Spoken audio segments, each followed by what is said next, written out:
I'm Sofia Bernardi, mindset and business coach, supporting ambitious new and rising coaches to master their mindset, create an aligned and profitable strategy, and grow a six-figure business using the Rising Coach method.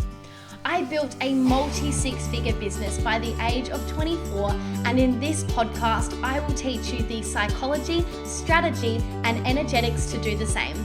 Let's dive in.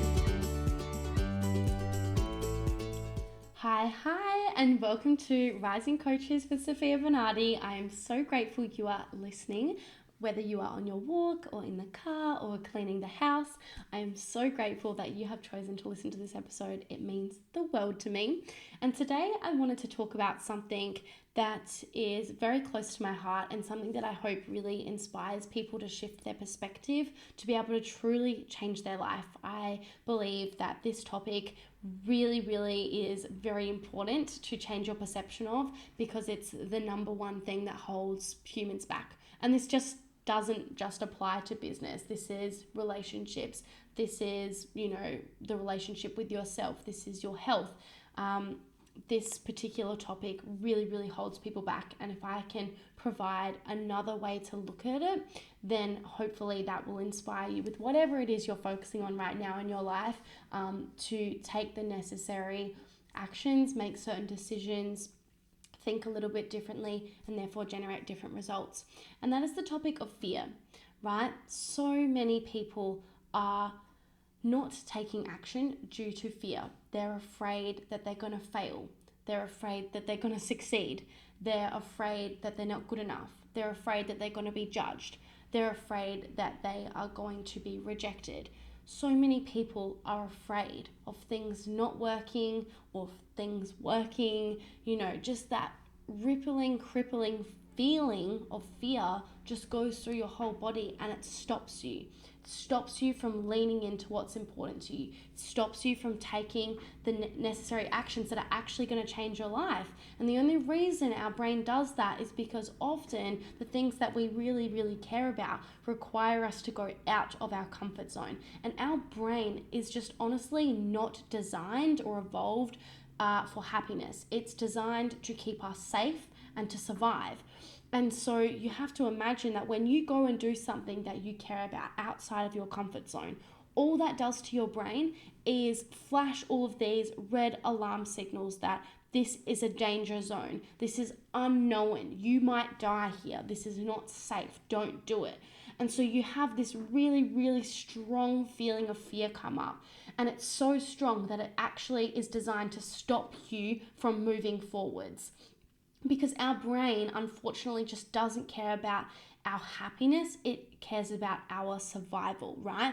Because if you go back hundreds and hundreds of years ago, I'm not sure on the specific date, but when we were cavemen, right? If you were to leave your cave or your little community and environment and go out by yourself and go to an unknown destination, there could be lions and tigers and other threatening animals or creatures that, would eat you. And so our brain was designed in a way to stop us from getting in those scary situations.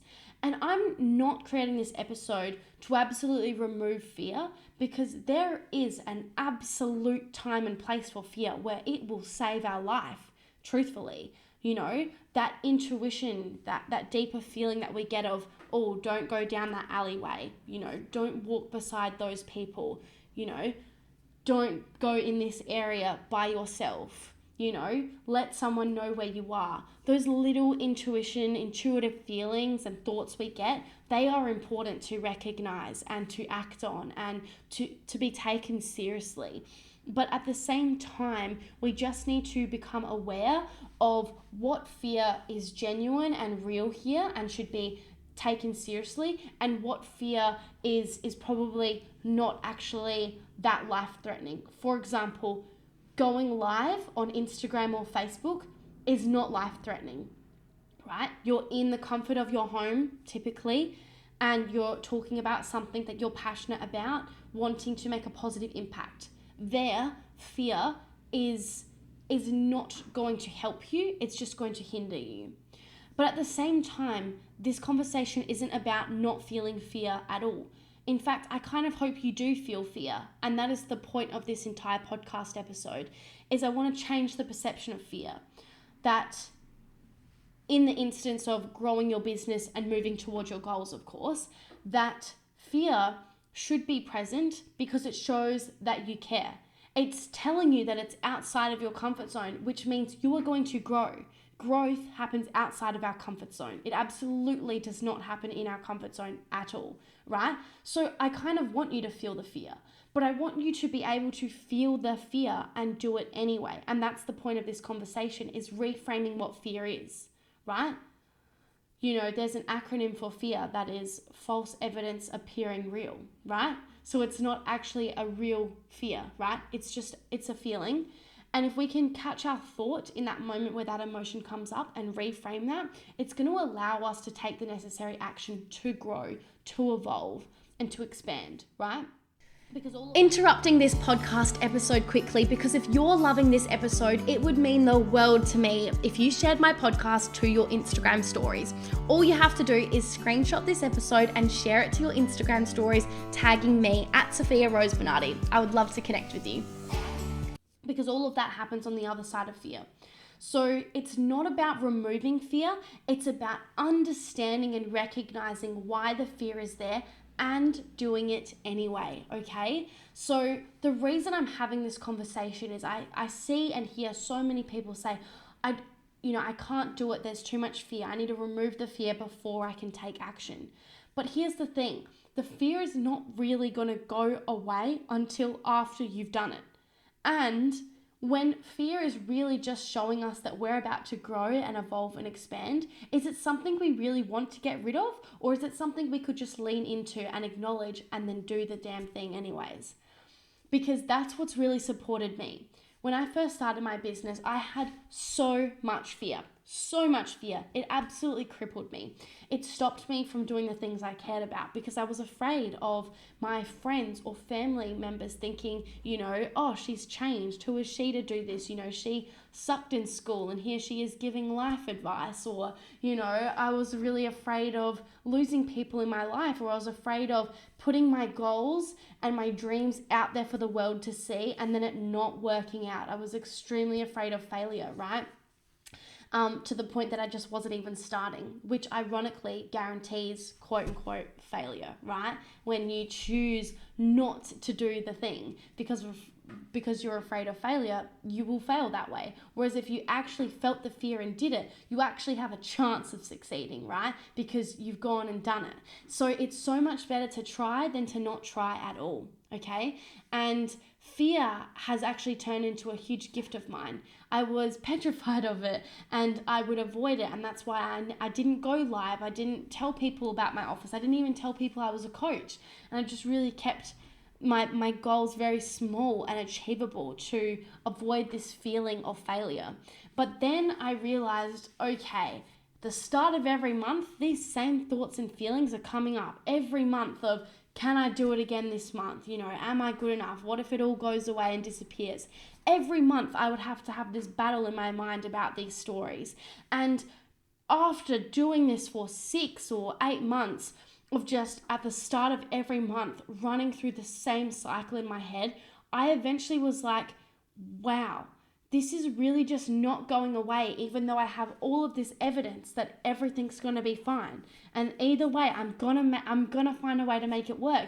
And yet I still have these fears and doubts. And so instead, I started to laugh at it. I was like, oh, here we go. It's the first day of the month. Here comes all these fears. And I started to joke about it. And I noticed the feeling went away so much faster because my thoughts around what fear was changed. So your thoughts create feelings in your body, and then your feelings create the action or inaction that you take, which then dictates the results that you get. So it's not actually about the feeling of fear, it's about the thought behind it, right? The stories you're telling yourself, which is, it's not working, I'm not good enough, I don't know what I'm doing. It's not the emotion. We listen to the emotion, we're taking action or not taking action based on that emotion, but that is stemming from a thought. And accidentally, when I started to laugh about the thought of fear, really what I worked out was my thoughts had started to change of, oh, here we go, like this false thing that's coming into my mind here to try and sabotage me. And I really just started to very subtly change my thoughts. All the way to today, where now I embrace fear. I love fear. I dance with the fear because it shows me I care. Every time you launch something in your business, I want you to feel fear. Every time you share your offer, I want you to feel fear.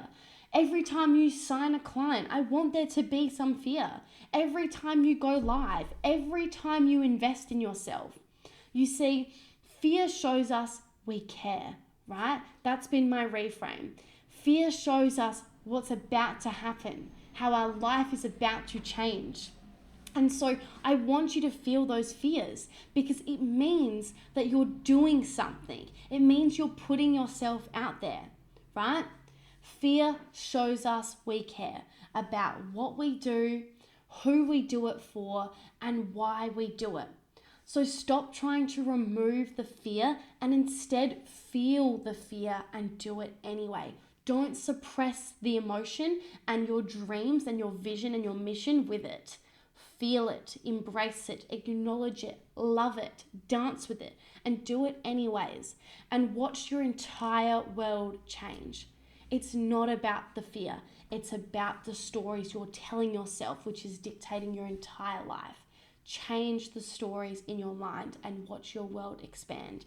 Let's make the impossible possible. Let's lean in and let go, okay, to your greatest desires. And know that trying is more than most people ever do. So you don't need to be afraid of what people might think or say or do. People are going to judge you anyways, right? And people are so busy focused on their own life and their own problems to worry about yours. So you've got nothing to worry about other than going out and helping people. And I want you to just get clear on the thoughts that are holding you back right now, okay? So the fear is supposed to be there. I see it stop way too many people. It stops them from launching, stops them from sharing their offer, stops them from signing a client, stops them from going live, and stops them from investing in themselves, which stops them from growing and learning and evolving and actually getting results and being supported in these deep emotions, right? Don't let one emotion that is very safe and normal to feel stop you from the life that you are meant to live. Your result and your success is all on the other side of overcoming this fear. I hope this episode has supported you to have a different perspective for good on fear and why it is like the thoughts are holding you back and how it should just be embraced and allow yourself to experience the joy, the fulfillment, the growth, the evolution, the expansion. It's all on the other side of fear. You deserve to experience that. And you notice that the people that are doing really, really big things on the online space or wherever that is, it's because they've learned to dance with that fear. And they have that fear. They're not, some special superhuman that doesn't experience it. They've just acknowledged and realized that, it's not actually as bad as you think it is, and it's worth leaning into. If you would like to work with me, if you would like to really be supported every step of the way in creating, building, and growing your business all the way to 6 figures, you're going to need to master your mindset, right? That's what this whole episode has been about. You also need to master your strategy, have an aligned marketing strategy that feels good and brings in results. And you're going to need to master your energetics. The combination of all three are so key to creating aligned, scalable results in your business, your relationships, and in your life. And I would love to support you with it all. So join me in the Rising Coaches Mastermind or Rise to Coach. If you would like to learn which program is best for you, book a free 30-minute clarity call with me and we'll see where you're at, and if I can help you, we'll go from there. Book it in. The link's in my show notes or in my Instagram bio. I'd love to support you, and I'll speak to you very, very soon. Bye. Are you ready to create aligned, scalable results in your coaching business? If so, I'd love to work with you. I support my clients through my signature programs, Rise to Coach, which is for new coaches wanting to sign their first clients, and the Rising Coaches Mastermind to scale to consistent 10K months. I'm currently offering free 30-minute clarity calls where I'll help you build a 3-step roadmap depending on where you're starting at. Book yours in now at sofiarosebernardi.com/chat. Inspired by this episode? Let's build your coaching business to $10,000 months plus create more impact and abundance than you ever knew possible. Book a free clarity call with me now at sofiarosebernardi.com/chat.